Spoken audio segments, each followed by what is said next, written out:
We heard some John L. Smith podium speak earlier in the show. Whose press conference do you enjoy listening to the most? Smile.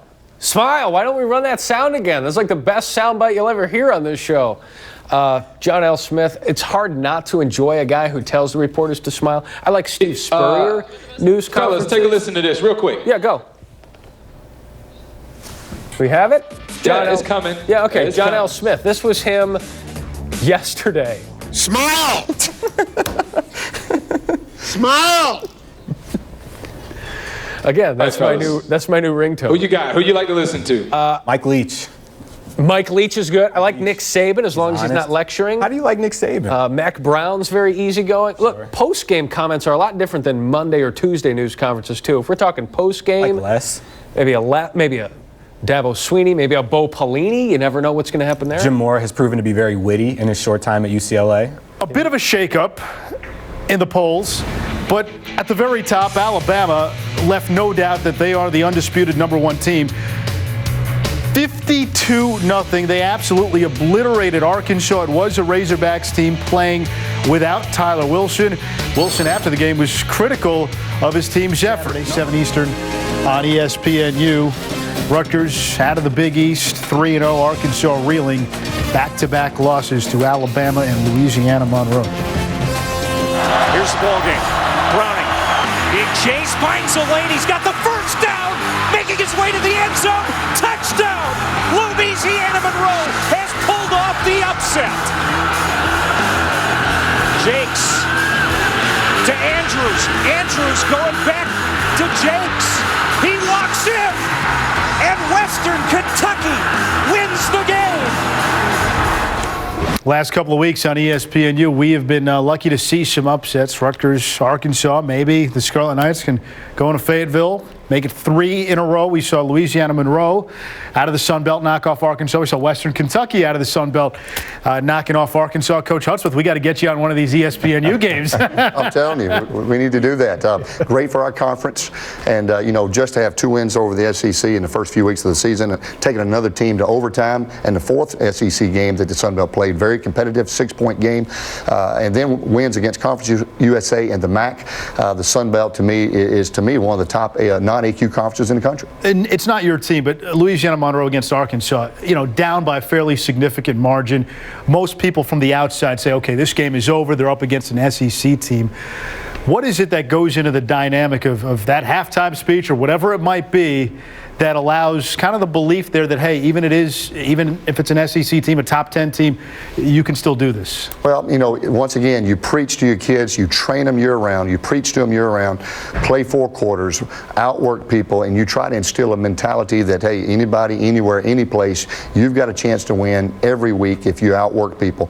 And they probably went into that game believing, hey, if some good things can happen to them and you can get a little momentum, and they came out the second half, they got a little momentum, and it sort of started to turn, and then they got right back in that game, and then you saw what happened. And the longer you play with somebody, the more confidence you get. If you're the underdog and that game stays close, the more pressure is on the favorite and the guy that should win, and it's easier to go out and make those plays. You play with no fear. I think the pressure begins on the favorite in the game because you're expected to win, and the coaches have a much more difficult time of convincing their players that team can beat you. When on paper, no, they can't beat us. And human nature sets in with an 18 to 22-year-old kid who's thinking to themselves, we got this. This team shouldn't beat us. We're in the SEC. We played, we were 10-2 last year. But human nature sets in, and you start to think, and then they play with them. Like you guys were saying, if you hang around long enough and you let that team build confidence, and all of a sudden they think we can beat them. And there are so many more examples for the coaches to point out of, hey, this team did it, we can do it too. Every time. We're showing that, half time we're taking clips of that. Let me ask you this. Is it imperative when you're coaching against a team that you should beat, or at least the perception is such, where you say, hey, let's get off to a good start? Is there more of an emphasis that first quarter, that second quarter, build up a bit of a lead? It helps. I think it certainly does, but you can never relax. We always say respect all, fear none. Doesn't matter who it is, because when you talk about the opponent coming up, if you're the favorite, you talk about what's going through their minds. They're looking at us as the hunted. Instead of, you got to think the hunter mentality all the time. We're going to go out and dominate. We're going to go out and play every play hard, because you never know what play is going to change the game. Coach Hudspeth, when you're playing a BCS conference team, what's the mentality you're preaching? Well, first of all, I'm telling our guys, hey, guys, this team, did they recruit you? No, they didn't want you. They're saying you're not good enough. Here's your opportunity to go out right now. Build the chip. Build the chip up there. All week long. You're going to have a chance to show them that they missed out. And so, you're always trying to find ways to motivate your team. But it all gets down to, on game day, everybody's got to top your sneakers the same way. And everybody's got an opportunity. All right, most surprising team, our last topic. Through 3 weeks of the season, who's been the most surprising team in college football? I was going to say Arkansas, but maybe it's Louisiana Monroe. Okay, 4-8 a year ago? I mean, Arkansas, we knew that they were going to have problems, right? But did anybody think that they were going to be? All right, Louisiana Monroe's in the Sun Belt. Coach Hudspeth, that's your backyard. What do you know about them that the rest of us nationally probably missed? Well, I'll tell you, they're a very good football team. Last year, we beat them at home, but it's a very close game. We had to score 2 touchdowns in the last minute 11 seconds to win the football game. But I'm going to tell you, they do something that's very unique on defense. They have a very unique defense, a very hard team to prepare for. Arkansas learned that because they ate Arkansas up. They are very good defensively, and that gives them a chance week in and week out. In my expert opinion, I am tired of preseason polls. They're a complete waste of time. If you did anything in the last minute and a half, you listened to Gene Wojciechowski's piece. And his piece was on how much we put into the preseason and what happens after 3 weeks and how changed it is. USC, #1, gone out of the top 10. Arkansas, out of the top 25. You think about all these teams that we prognosticate on and we break down for 8 months, and then they begin to play the games, and all of a sudden as they play the games, you're like, oh, wait a minute, they're not quite as good as we thought they were. So when you see Alabama and Michigan week 1, was that really a beatdown, or was Michigan just not that good? Well, in my expert opinion, the Sun Belt Conference has got to be one of the top up-and-coming conferences in the country, and we've proven it on the field. And as a head coach in the Sun Belt Conference, sometimes it sort of old term, gets in you crawl a little bit when you don't feel like your conference is respected like it should be. Now, if you look at what the Sun Belt has done in the last few years in head-to-head battles against other conferences. Last year, we beat the Mountain West in the New Orleans Bowl. We were 6-3 against Conference USA last year head-to-head. Now we come back this year, the Sun Belt Conference has 2 big wins over SEC opponents, takes another SEC to overtime, and that's the only way we're going to continue to become one of the top non-AQ conferences is winning those games on the field. Settle, coach, settle. Right. In my expert opinion, it is a shame that we're in a place-blame society. We want to find out whose fault it is, and then we tend to villainize the culprit.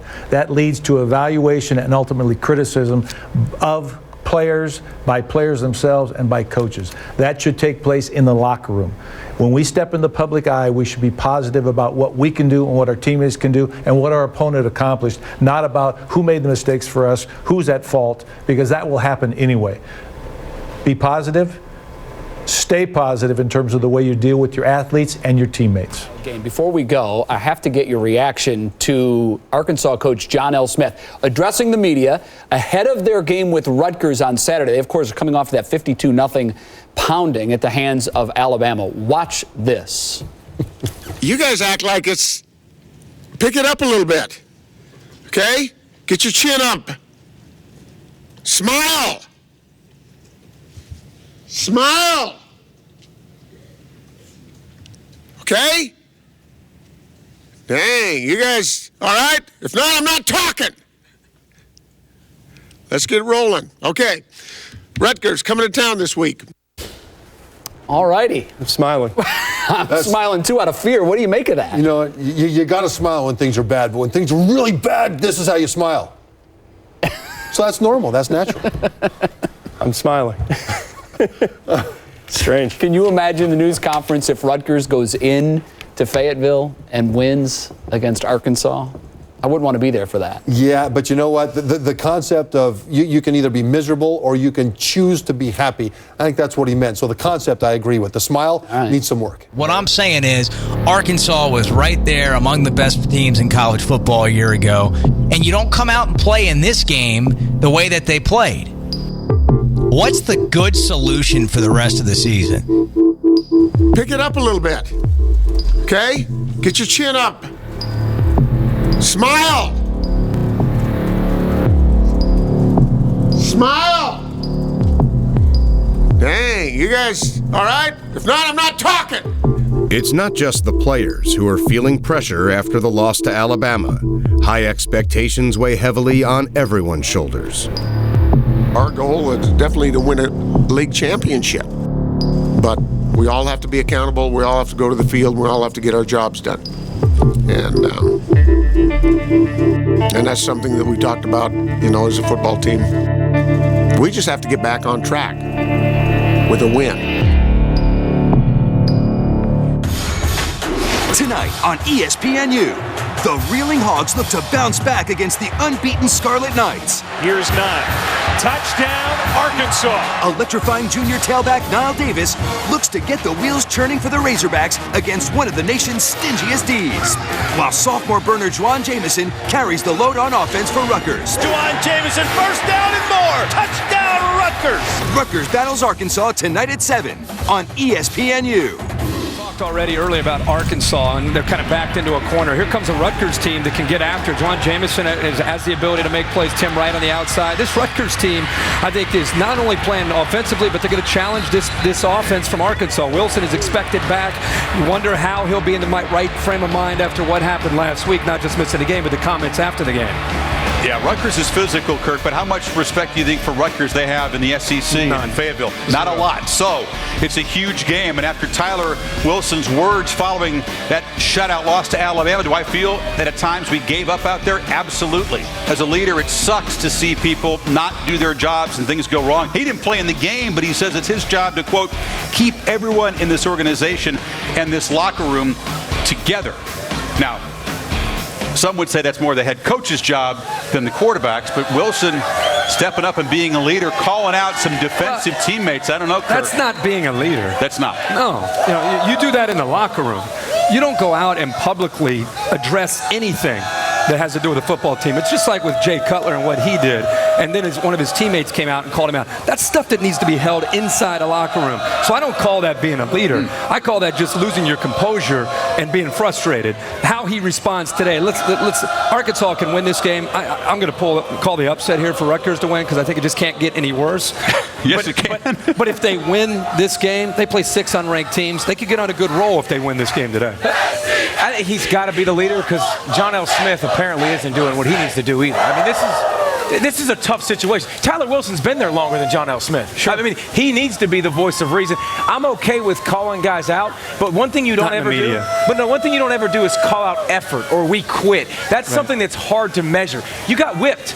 Can you say we got beat down? That Alabama was too much for us? We didn't answer the bell. But to say that we physically quit, you can't. And you didn't play. You're not out there. And you didn't play. And that's the biggest thing. You're not even out there with me because you got dinged a week ago. So it is a tough spot. I'm glad you're sweating too. Whoa, it's getting hot. Well, it's going to get a lot hotter in Fayetteville. If you're right about Rutgers, I mean, they could just completely lose that locker room if they lose that game today. Question. John L. Smith, our condolences to him. His family lost this week. He lost his brother Bart on Monday. He flew to Idaho and then flew back last night. So a sad and very strange week for a man who wanted to have a special season this year at Fayetteville, and it's going terribly wrong. At the beginning of the season, you probably wouldn't have thought that Rutgers and Arkansas would be less than a touchdown game. And in this selection here, the 3-0 Scarlet Knights, Tyler Wilson does return. Circle the wagon times in Fayetteville, Ricky. You get the much-needed win? I got Arkansas. That's my pick. I mean, I'm sure you don't agree with it. No, I don't. Dang. Rutgers in an upset because I was impressed with Rutgers defense and those wideouts, big tall guys. Rutgers upset them. I'm with you, actually. Oh, good. I think Rutgers defense and the quarterback Gary Nova's making good decisions. You know, Arkansas is backed into a corner. Sure. It's going to go one way or another after this game, but I'm going Rutgers. I feel good now. A win will start with the quarterback.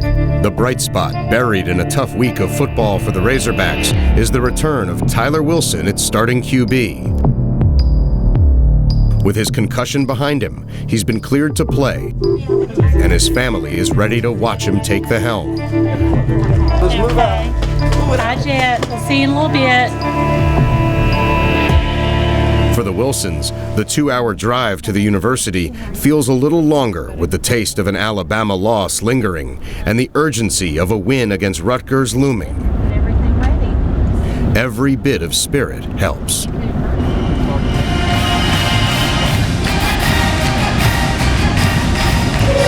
It is time for football, and we are approaching kickoff as we welcome you inside Donald W. Reynolds Razorback Stadium. It's Arkansas and the Scarlet Knights of Rutgers University this evening. I don't know of a Razorback team that's needed a win more than this one does tonight.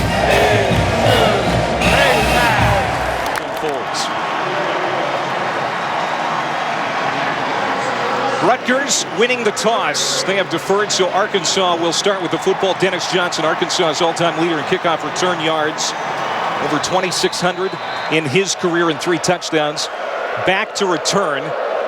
And there's Kyle Federico, the true freshman, to kick it off for Rutgers. Arkansas wearing white helmets for the first time since 1952. And they will start at the 25.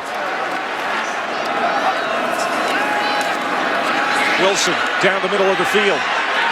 Caught! Great catch by Kobe Hamilton. Great adjustment on that play, and he gets it to the 24-yard line of Rutgers. For you. Pressure again in Tyler Wilson's face. Doesn't get much on the ball, but he gets just enough for Hamilton to make a play deep and to do to them defensively and get points. True freshman Jonathan Williams getting his first carry of the year. On field goal attempts this year. He missed a 41-yarder last week. Hit the upright. This one from 37. Is good, and Arkansas gets on the board. Doesn't regret any of it. On first down throws, nice crossing route here by Hamilton. First down and more.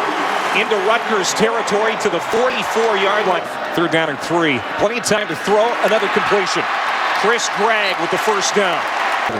Third penalty against Rutgers. That is an Achilles heel for this team as Johnson moving the pile. He's got a first down. What an effort by Dennis Johnson. We've talked about him as a weapon in the return game. First and 15 complete. There's Kobe Hamilton, his third catch. Gets a big chunk of it back. Those are the two marquee teams in that conference. After the timeout, quick strike, Hamilton. He'll waltz in, touchdown Arkansas. A 57-yard touchdown pass. You see Kobe Hamilton at the top of your screen. We talk about if you bring pressure, there's always a void that's created. You see the edge pressure coming. Kobe Hamilton comes underneath the coverage. There's no help deep. You beat one guy, and then you go run and bang your head on the goalpost, and that's exactly what Kobe Hamilton was able to do. You see Logan Ryan. He's an all Big East performer. He's right there to make the tackle, unable to do it, and it's a big physical receiver running into the end zone. We talk about Tyler Wilson delivering the football under duress. This is what he does. It doesn't matter if he's coming off a concussion or not. That kid is going to execute this offense. Rutgers has it. Their own 33-yard line. Juwan Jamison is going to be stopped short of the first down. They had 11 last week.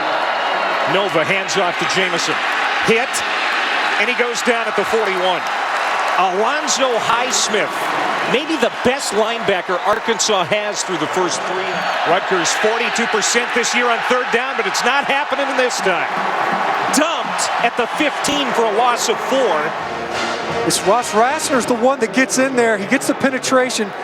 You see this a lot of times. The penetrator doesn't always make the play, make the tackle, but ultimately allows his teammates to make the play. 151 and a touchdown. He's been hit a couple of times. Pitch back to Niall Davis. It's a good, strong run, and he falls ahead to the 23-yard line. Juwan Jamison. Nothing.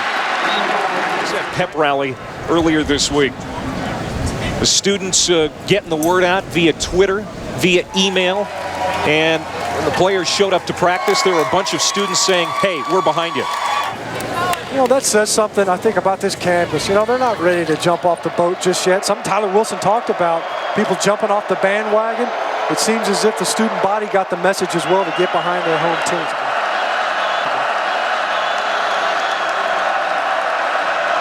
Second and 10. Gary Nova. Pass incomplete. Good defense by Arkansas. Down to Allison.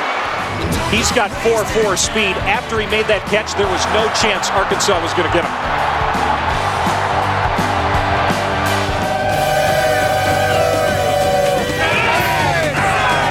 One of the great places to eat in Fayetteville, Herman's.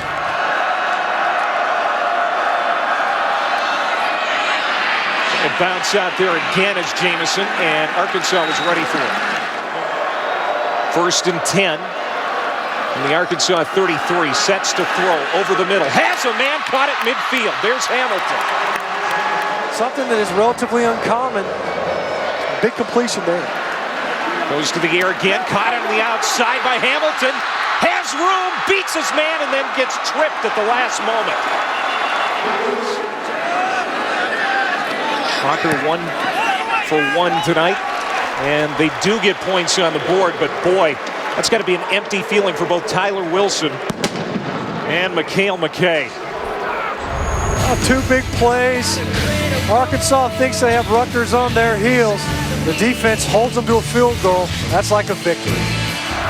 Juwan Jamison in the backfield with Nova. Nova wants to throw. Comes to the near sideline. Catch made by Harrison. And then he is punished at the 26-yard line. Good run. Dennis Johnson. Johnson will get it again. Gashes the middle of that Rutgers defense. You see Rutgers in 3 down lines right here. Second and 10. Another deep pass. This one is complete. Out at the 10-yard line is Mikhail McKay, the guy who dropped the pass in the end. First play of the fourth quarter, incomplete, batted down at the line. We thought back in the summer. Well, they certainly lost a lot of talent on both sides of the football coming into the year. Nice catch at the 50-yard line by Kobe Hamilton. On first down, Wilson steps up. He's going to run. And a lot of room to do so. Inside the 35-yard line, down at the 34.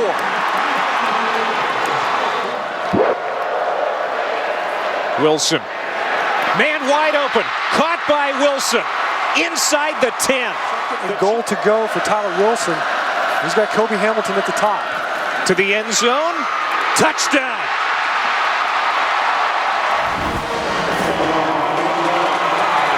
This is the Razorback Stadium that we've become accustomed to here in recent years. Jamison trying to spin out of a tackle. Swarmed under. Terrell Williams there at the point of attack. 3rd and 7.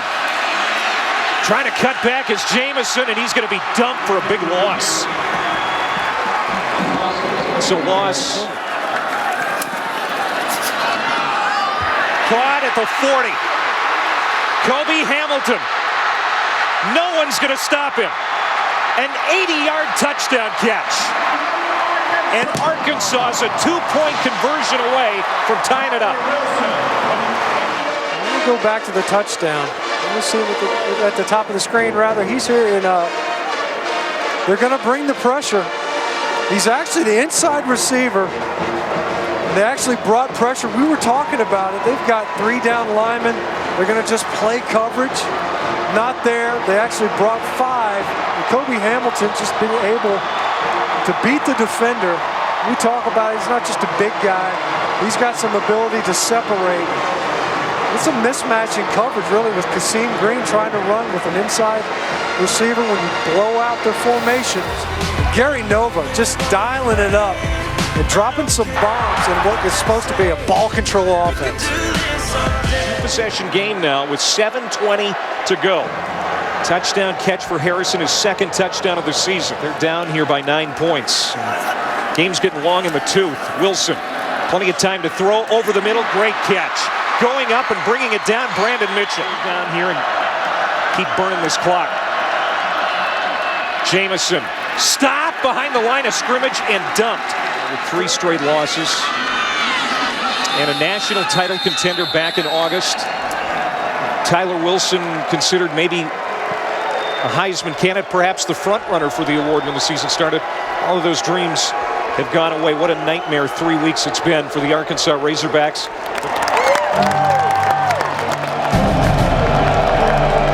Wilson's going to throw over the middle. He's got a man alone at the 40, to the 20, to the 10. Touchdown, Arkansas. That was a great pass by Tyler Wilson. Nova's going to have to hurry and snap the ball on 1st and goal. Gets the snap away. Wants to throw into the end zone. It is caught by Jamison, and that's a touchdown. Well, that was a turn of events. Let's go! Wilson wants to throw. Has time. Now short. Wilson threw it short. Tyler 0 for 4 since throwing that touchdown pass earlier in the half. A minute 35 to go. They get the ball snapped. Nova into the end zone. He's got a man wide open. Touchdown, Rutgers. They caught the Arkansas defense napping. That's the second time they've done that. The Scarlet Knights have taken a 14-10 lead over the Razorbacks.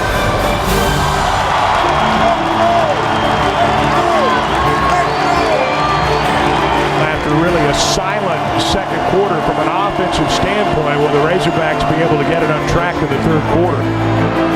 10:43 to go in the third quarter.